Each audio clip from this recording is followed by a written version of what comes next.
Hello my friends and welcome back to the garage. Today we're going to take a close look at the latest release from Fat Cat, the Upscaled God Gundam. The first release from Fat Cat was the Real Grade Gundam 2.0 upscaled to 1/100. It was a wonderful release that has held up really well in my collection. Seeing these iconic Gundams upscaled to 1/100 scale with the added surface detailing, gimmicks, and fresh modern designs really appeals to me. The God Gundam is a childhood favorite Gundam of mine, hailing from a cult classic series Mobile Fighter G Gundam. I was blown away by the original Real Grade, but with a larger size comes more complications to consider, such as weight and stability. In this video we're going to find out if this upscaled God Gundam is of the same pedigree of the upscaled Real Grade 2.0. The God Gundam does include some advanced mobile suit joint framing, and I'm so curious to see how Fat Cat handled these parts. Before we lock into the review, I have to give a brief disclaimer. This is not an official Bandai release.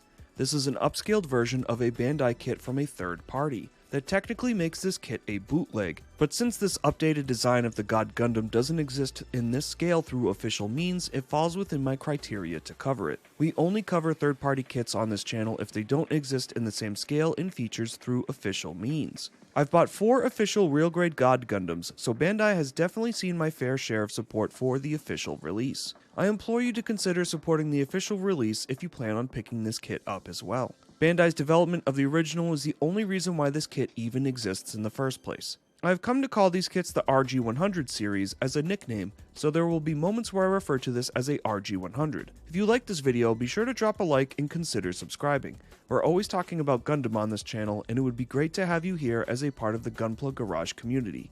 Now, onto the review. The Fat Cat God Gundam comes to us in a discrete box. Opening the box, we can find 18 runners. These runners are molded in 6 colors for the main mobile suit, those being gray, white, blue, red, yellow, and light gray. There are also clear orange for effects, a clear action base, and clear red beam saber parts, with 2 parts on this runner being painted separately as Fat Cat doesn't seem to be able to mold multicolored runners. This brings us to a grand total of 344 parts to make up the Gundam and all of its accessories. You get a lot of model packed into this box. The kit that you see on screen in the B-roll has been matte top coated with the inbox decals applied. With Bandai we don't have to worry about the plastic quality, but this is absolutely a consideration with third-party releases. The Fat Cat God Gundam is made of high-quality plastic. This is probably the best feeling plastic from a third-party company. The parts feel dense and the completed kit feels sturdy and reliable. There's no concern here with the plastic quality of the Fat Cat God Gundam.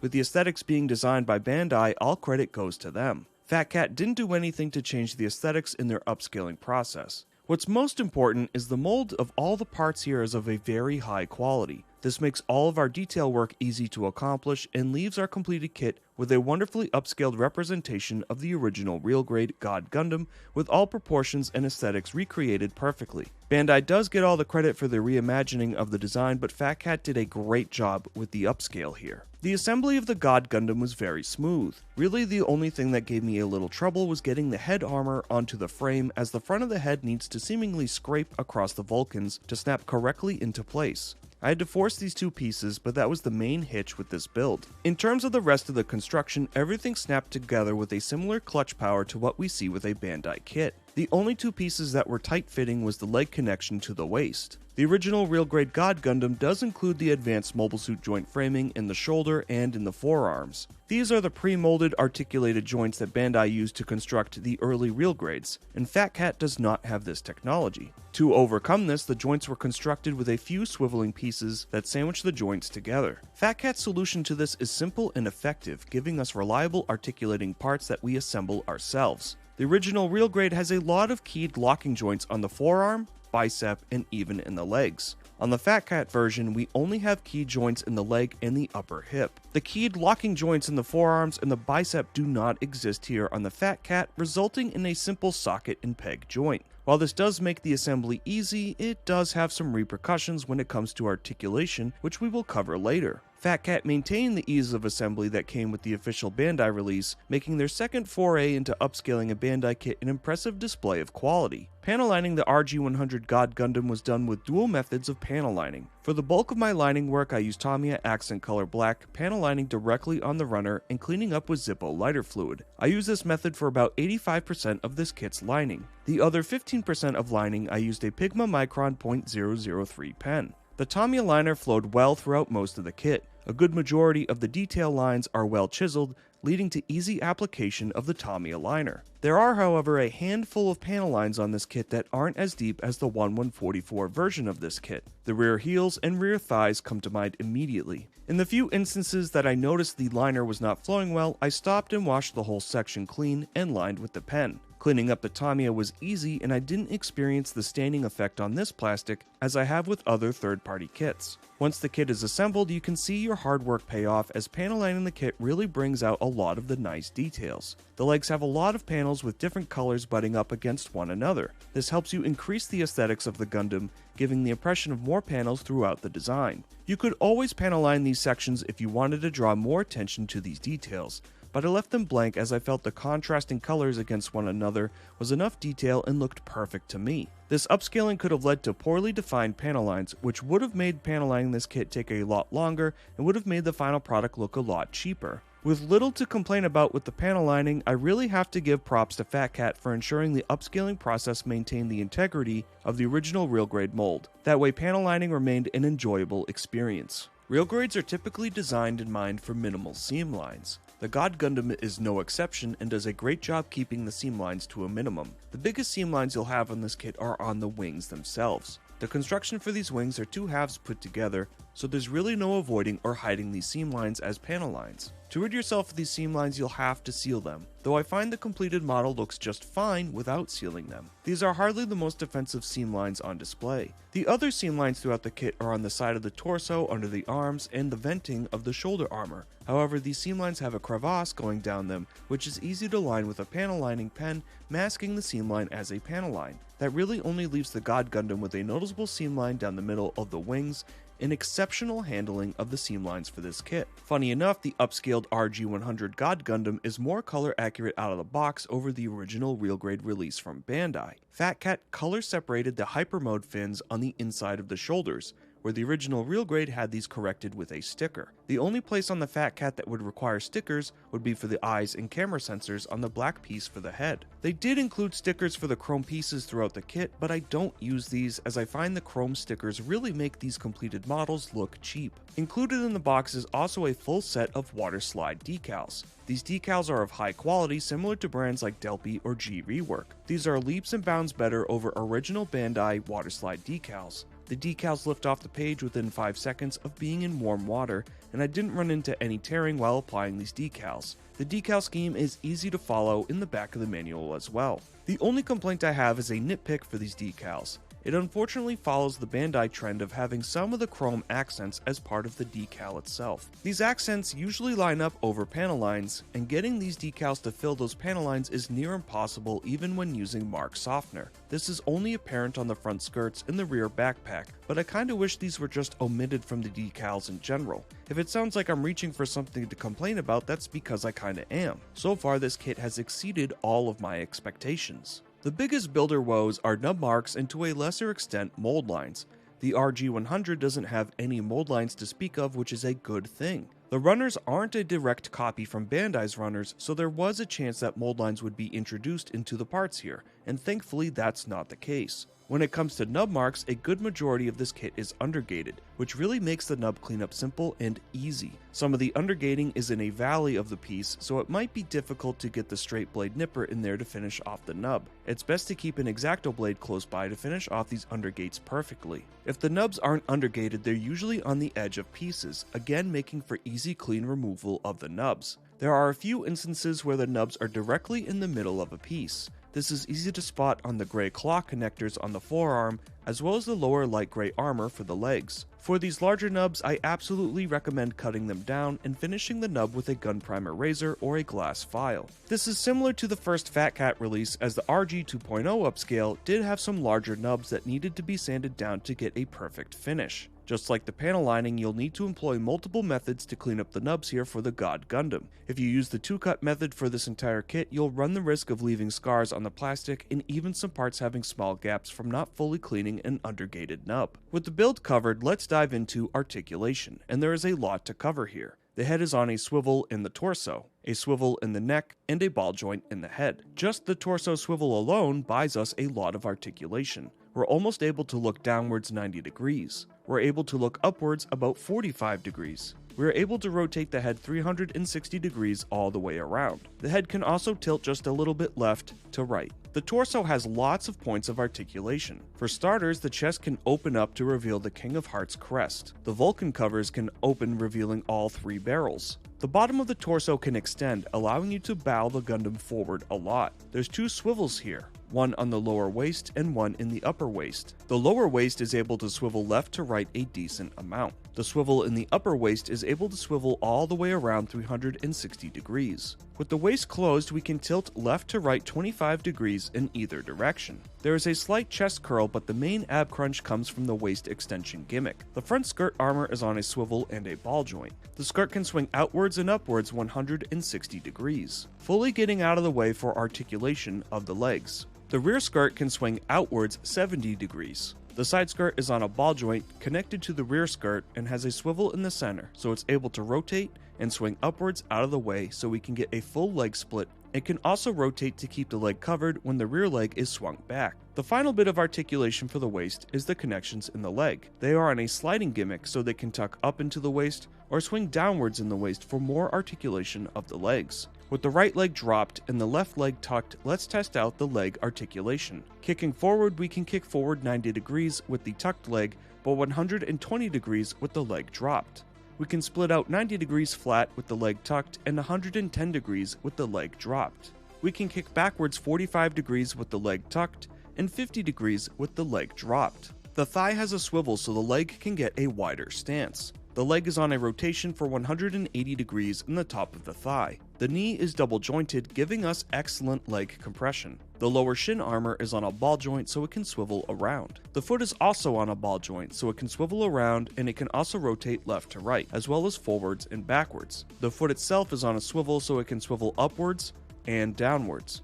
The foot and toe can swivel upwards, which would be useful for kneeling poses, and the foot can swivel downwards for kicking poses. The feet can tilt left to right in extreme amount, as can the heel. Finally, the leg armor can open up to reveal some thrusters. The arms are in a swivel in the torso so they can swing outwards a little bit. Because the arms connect to the torso on a ball joint, they can swivel upwards and downwards a bit. The shoulder armor is on its own swivel independent of the ball joint. The shoulder armor can open up to reveal some yellow power fins for hyper mode. The shoulder has 2 rotations, so the arm can reach outwards a lot and downwards a lot. This articulation can look goofy if you don't pose the kit right though. The arm can rotate all the way around for some windmill punches. The arm can rotate 360 degrees on the bicep, as well as rotate 360 degrees on the wrist. The bicep is on a double bend for a full bicep curl. The wrist is on a bit of a swivel to give us even more of a curl. The forearm armor can swing forward and backwards to cover the hands. The yellow claws on the armor are on a ball joint so they can rotate and swivel around. The front blue claws are also on a ball joint for the same effect.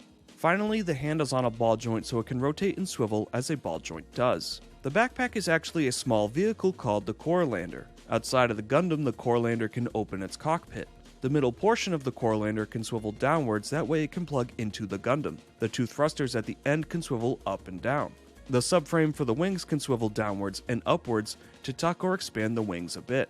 The wings can also swivel backwards, fully getting them out of the way. Finally, the wings can expand so you can display the Gundam in its hyper mode. The God Gundam not only comes with its base accessories, but also its expanded effect parts. We get 2 closed fist hands, 2 open fist hands for the beam sabers, 2 open expressive hands, 2 chopping hands with a swivel in the palm, 2 burning finger effect hands, 2 burning open expressive hands. We get an action base adapter. We get 2 beam saber katanas and their respective beam saber blades. We can also stow these onto the side skirts. For expanded effects, we get the energy ball that can connect to the chest. We get 4 fist effect parts to give us more impactful punches. We get a ring of fire effect that can be mixed with the fist effects or the energy ball effect. Last but not least, we get the 3 rings and an attachment so we can show the God Gundam fully deployed in hyper mode. A great value of accessories here for the RG-100 God Gundam. The posability of the Fat Cat God Gundam is excellent. With this kit, you're able to pull off any manner of impressive posing that the original Real Grade could also pull off. The larger size and additional weight does mean you need to be a little bit more deliberate with your posing, but the only thing here that would limit the posability of the Gundam is your imagination. While the kit is able to pull off some excellent poses, articulating the kit to get to these poses can be a little annoying. Remember back in the assembly portion I mentioned the arms and the bicep aren't on a keyed locking joint like the original? Well, that comes into play here as you pose the kit around. The forearm being on a peg and socket has nothing preventing it from pulling out. This unfortunately means the limp wrist issue some builders experienced with the original Real Grade release is still here on this upscale. I would go to make a pose with the arms and the forearm would slide out with the rear forearm elbow armor popping off too. To fix this, I would recommend gluing the rear forearm armor to the small peg, as this would fix the popping issue and help maintain stability as you articulate the kit around. This isn't an issue that breaks the kit, but just a minor annoyance I found while articulating this kit. If I'm to be honest, I spent the most time articulating this kit for the B-roll footage for this video than I did any other video so far this year. I got a little lost in the sauce trying to see what this kit was capable of pulling off. For a 1/100 scale kit to have all this articulation packed into it and able to use it to its full potential is amazing. Again, the engineering behind this solely belongs to Bandai, as they engineered the original kit this was upscaled from, but I'm still impressed with how easily this translated from 1/144 scale to 1/100 scale. The additional accessories also give you a lot more bang for your buck here, increasing the posability and playability of this kit without requiring an additional add-on set. We've reached the end of the video where we go over all this kit's pros and cons. We like to keep it positive on this channel and go out on a high note, so we will cover the cons first. For our first con, it's going to be the stability of the arms that we just talked about in the posability portion. I do see this as a weakness with the kit. I am thankful the God Gundam doesn't have a lot of heavy accessories, as I feel this would make the slight instability of the arms a little more prevalent. I guess for the second con, it would be how forceful I had to be with the head armor assembly. The rest of the kit assembles perfectly, so I think this was just a quirk of the upscaling process. These are really the only glaring issues I can even think of with this kit. For the mids, these are things I like to offer up as something that's not a pro or a con, but an observation. For a lot of the prep work here, you need to employ different methods to complete one job. You can't just use the pore type liner for all your lining, and you can't just use the 2-cut method for all manner of nub removal. These aren't necessarily bad things, but things you might want to consider, as it may require picking up a few tools before embarking on this build to get the best out of it. Starting off our pros, the first thing I want to mention is how solid this kit feels in hand. The plastic quality is very close to Bandai's, with everything feeling strong. I didn't have any issue with staining while panel lining, which we will occasionally experience with third-party plastics. The clutch power of the parts coming together during the snap build was excellent. Everything felt just right, with only the head armor being funky. Our second pro will be how capable this kit is. The posability is something to marvel at. This God Gundam can pose in any manner of ways you can think of. I'm very impressed the upscaling didn't affect the overall stability with posing this kit. The third pro is going to be the value here. This kit cost me about $53 on AliExpress. Before people go off in the comments, I understand this is overpriced based on the kit's floor price, but getting third-party kits imported to the USA can be costly at the current moment in 2025. With that price, we get the expanded effect parts as well as a full sheet of waterslide decals. The value packed into this box is fantastic. You get a lot of bang for your buck with this kit. In closing, I can't say enough good things about this kit. The cons I mentioned don't even come close to ruining the experience and are very easy to work around.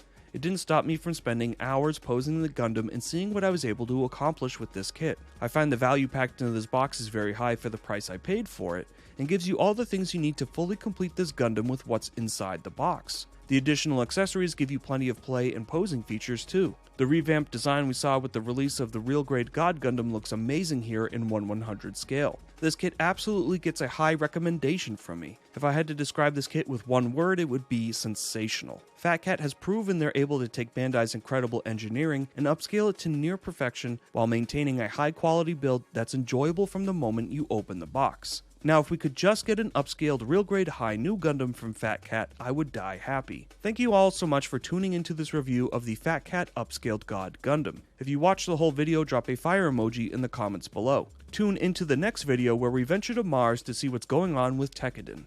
I gotta give a huge thank you to all my subscribers. You guys make the impossible possible. I owe all this channel's success to you. Until the next video, be sure to stay safe, have fun, and happy building.